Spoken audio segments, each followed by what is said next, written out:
జిల్లా వెంకటాపురం మండలంలోని పాఠశాలలో ఆకస్మిక తనిఖీలు చేశారు ములుగు జిల్లా కలెక్టర్ ఇలా త్రిపాఠి. నూతన భవనాల పనులు త్వరగా పూర్తి చేయాలన్నారు. విద్యార్థులకు మళ్లీ పాఠశాలలో నూతన భవనంలో ప్రారంభించే చర్యలు తీసుకోవాలని కలెక్టర్ సూచించారు.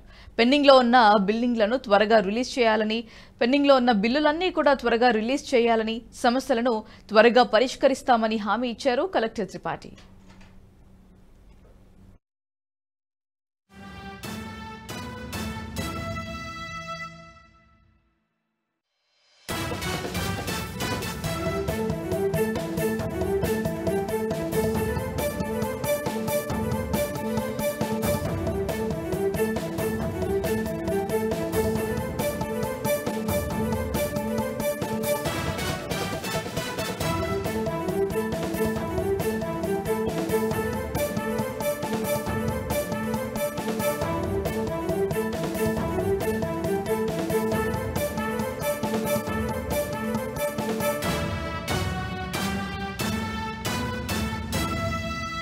ఈ వీడియో మీకు నచ్చినట్టయితే లైక్ చేయండి, 10 మందికి షేర్ చేయండి. అలాగే కామెంట్ల రూపంలో మీ అభిప్రాయాలను మాతో పంచుకోండి. Nationalist hub group of channels ను సబ్స్క్రైబ్ చేసుకుని తెలుగునాట జాతీయవాద జర్నలిజాన్ని ప్రోత్సహించండి. ఈ వీడియో కింద ఉన్న బెల్ ఐకాన్ పై క్లిక్ చేయడం మర్చిపోవద్దు.